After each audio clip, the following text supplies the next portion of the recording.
Cette semaine, on vous explique les effets de la musculation sur l'esprit.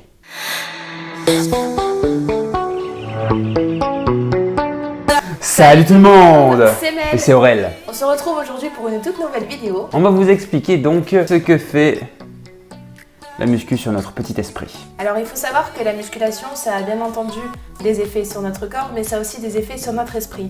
On vous avait un petit peu parlé de ça la semaine dernière dans la vidéo et on a décidé du coup de vous en faire une vidéo complète parce que je pense qu'il y a des choses intéressantes et qui sont bonnes à savoir. Commençons par la confiance en soi. Mais c'est vrai que la confiance en soi, c'est... se fout de ma gueule en fait.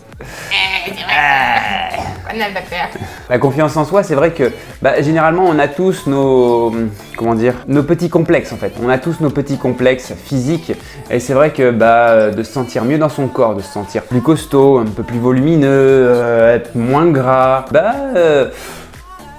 ça donne de l'assurance. Ouais, ça donne de l'assurance, on est bien. Plus ou moins suivant votre caractère. C'est ça.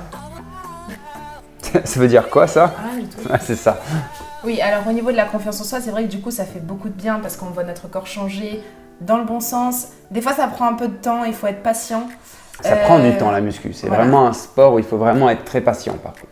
Mais du coup le fait d'être patient, ça nous apprend aussi à avoir de la détermination. Il faut jamais rien lâcher. Il faut toujours se dire qu'on a un objectif, on va l'atteindre. Peu importe s'il nous faut 1 mois, 6 mois, 1 an, 2 ans.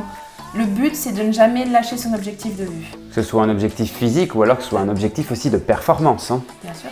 Et ce, généralement, quel que soit le sport. Le dépassement de soi, ça c'est important. Il faut toujours aller chercher plus loin en fait. Ça rejoint un petit peu la détermination, c'est-à-dire qu'on est déterminé à atteindre un objectif, mais pour atteindre cet objectif, il faut vraiment se dépasser et toujours aller chercher plus loin. Des fois c'est compliqué, les séances sont difficiles, mais c'est pas grave, on continue, on lâche pas. Un autre effet sur l'esprit, alors dans notre cas la musculation, mais après ça peut être n'importe quel autre sport, on vous parle de la musculation parce que c'est notre sport. Lorsque l'on fait du sport et que l'on atteint nos objectifs et que l'on se dépasse et tout ça emmène de la confiance en soi, c'est ce qu'on vous dit au début, mais ça réduit aussi considérablement le stress. C'est vrai qu'après une bonne journée, généralement, c'est pas la première chose à laquelle on pense en fait, faire du sport, histoire de déstresser, mais c'est vrai que c'est un peu comme une forme de méditation en fait, parce que vous centrez votre esprit sur votre corps, sur les sensations physiques, et vous pensez à rien d'autre à côté. Vous vous défoulez, que ce soit n'importe quel sport, même.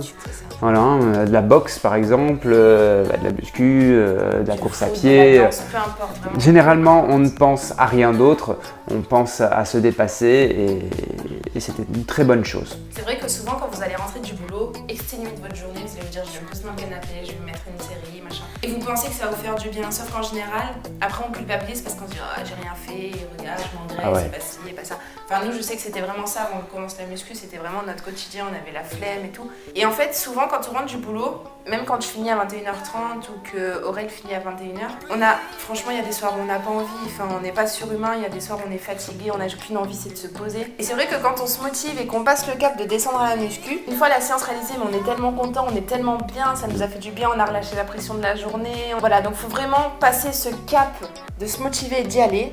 Et après, une fois qu'on y est, en général, on est tellement content, ça nous fait tellement bien. Le plus dur, c'est d'y aller, mais une fois que vous y êtes, que vous avez terminé votre séance, vous êtes fiers de vous en fait, c'est une fierté aussi. Et du coup, à force de faire ça, de passer ce cap à chaque fois, vous allez voir que les effets de la muscu, ça va vous donner encore plus d'envie. Alors, encore une fois, on dit la muscu, mais vous pouvez le prendre pour n'importe quel sport. Si vous faites du foot, si vous faites de la danse, vous pouvez le prendre pour vous aussi. Nous, on parle de la muscu. Après, quand vous regardez des sportifs très réguliers, qui font beaucoup de sport, des gens qui font beaucoup de sport, ils sont accros au sport. Ça devient un peu une drogue. Ça devient un peu une drogue, c'est bien que quand on fait pas une séance ou même lors d'un jour de repos, vous allez finir par avoir envie quand même d'y aller. Bon, il faut quand même vous réfréner parce qu'il en faut des jours de repos. Il faut quand même respecter vos jours de repos, c'est important. Mais ça manque en fait, vous avez un effet de manque. Ouais, l'envie sera de plus en plus présente. Et donc là, vous allez créer donc un cercle vertueux. Oui, alors le fait d'avoir un entraînement régulier, paradoxalement à ce que l'on pourrait croire, vous serez beaucoup moins fatigué. Et oui, dans votre journée, si vous n'êtes pas préparé, les gestes du quotidien sont plus difficiles, au boulot c'est plus difficile, madame est aide-soignante, donc quand elle doit porter et tout ça, qu'elle doit faire des transferts sur des personnes, c'est un petit peu plus facile, donc elle est moins fatiguée, on est plus endurant, plus de cardio, plus de muscles, tout ça fait que aussi, ça aide aussi au niveau de la fatigue. Alors moins fatigué parce que notre corps est habitué à faire des efforts, mais aussi moins fatigué parce que le fait de faire du sport, notre corps se fatigue, mais du coup notre sommeil est meilleur, du coup plus réparateur, et du coup on est moins fatigué. C'est un petit peu tout s'enchaîne, tout s'embrique bien comme il faut. Mais voilà, alors du coup on est moins fatigué sur le physique, mais aussi le fait de fatiguer notre corps avec des entraînements, il se repose mieux la nuit et du coup on a un sommeil un peu plus réparateur et du coup on est moins fatigué aussi au niveau mental. C'est ça. Alors attention de ne pas faire les séances trop proches du coucher parce que vous avez une augmentation de la température corporelle. Or, le corps, il faut qu'il baisse en température pour pouvoir correctement dormir et s'endormir. Et du coup, forcément, si vous êtes plus reposé, vous avez moins de difficultés à avoir la patate dans la journée, à être bien éveillé. Quand vous êtes en voiture, quand vous êtes au boulot, vous avez une patate d'enfer et vous lâchez tout. Et aussi, le fait d'être moins fatigué, ça permet de sortir un peu plus tard le soir. Ouais. Faut pas oublier de se faire plaisir, il faut sortir, il faut s'amuser, c'est très important. Jouer à Call of. La muscu, comme on vous l'a dit jusqu'à maintenant, ça a un effet positif sur le mental. Et on peut améliorer encore plus tout ça en l'associant à une alimentation équilibrée. On va pas reparler de toute l'alimentation, on avait déjà fait une vidéo à ce sujet au tout début. Donc on vous remet le lien. N'hésitez pas à aller voir et à nous poser des questions si vous en avez dans les commentaires. Mais du coup, le fait d'associer aussi une alimentation équilibrée à tout ce sport, ça va nous aider à avoir un meilleur transit. Alors le transit. Parlons-en. Parlons-en. Non, c'est vrai que... c'est quelque chose d'important quand même. On en rigole, c'est un sujet très tabou, mais c'est quelque chose de très important. Moi personnellement, j'ai jamais eu de soucis, mais c'est vrai que moi par exemple, faire des abdos... Des fois, il est obligé de remonter de la séance. Je suis obligé de... Ouais, c'est ça. Je suis obligé de remonter en courant parfois. Hein. Le fait d'avoir une alimentation équilibrée associée au sport, on a notre faim qui réduit. Alors, ça peut paraître bizarre parce qu'on se dit que quand on fait du sport, ça ouvre l'appétit et que oui, après une séance de sport, vous allez avoir la dalle. Mais il faut savoir que quand on mange équilibré, on est rassasié plus vite. On a des aliments qui nous tiennent beaucoup plus longtemps au corps. C'est vrai que nous, avant de faire...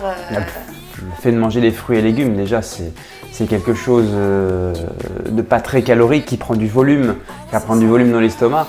Que c'est vrai que si vous mangez généralement des plats préparés qui sont bourrés de sucre ajouté, vous allez avoir beaucoup de calories sur des petites portions, donc vous allez être obligé d'en reprendre, de manger plus. Si vous mangez équilibré, du coup, il y en a plus dans votre ventre. Et c'est vrai que nous, on s'était fait la réflexion avant de commencer notre rééquilibrage alimentaire. On mangeait des quantités mais astronomiques et je disais à Aurélien, je disais c'est pas possible, tu vois tout ce que tu manges mais quand on voit les portions de pâtes d'avant et quand on pèse maintenant nos portions de pâtes, ça n'a rien à voir. Et des fois, ça nous arrive même d'avoir du mal à finir nos assiettes, mais parce que en fait nos assiettes sont un peu plus remplies, plus diversifiées. De fruits et légumes aussi. Voilà, avant, on n'en mangeait quasiment jamais en fait. C'est ça. Si on mangeait des pommes, des bananes. Ouais, voilà, c'est ça. Et le fait que l'alimentation soit aussi plus diversifiée, et du coup, on a des apports plus conséquents. Et c'est vrai que des fois, ça nous arrivait d'avoir du mal à finir nos assiettes. Hein. Même toi, toi qui as un gros C'est vrai. Puis pensez, toutes les vitamines et tout ça, qu'il y a dans les fruits, toutes les bonnes choses qu'il y a là-dedans. C'est très bon pour... Voilà, c'était juste un petit point sur les effets bénéfiques qu'a eu la muscu sur notre esprit et on voulait partager ça avec vous. Dites-nous dans les commentaires si vous aussi vous avez vu des effets bénéfiques sur votre esprit. Ou sur votre corps. Hein. Oui, aussi. Mais ça, c'était la vidéo précédente. Donc voilà, c'est fini pour aujourd'hui. Donc surtout, n'oubliez pas de vous abonner et d'appuyer sur la petite cloche pour louper aucune des prochaines vidéos. Et bien sûr, si vous avez aimé, n'oubliez pas à nous bombarder de pouces bleus. Donc on se retrouve la semaine prochaine, dimanche à 14 h pour une nouvelle vidéo. Et surtout, n'oubliez pas que pour être bien dans son corps, il faut être bien dans sa tête. Et inversement. Salut! Salut!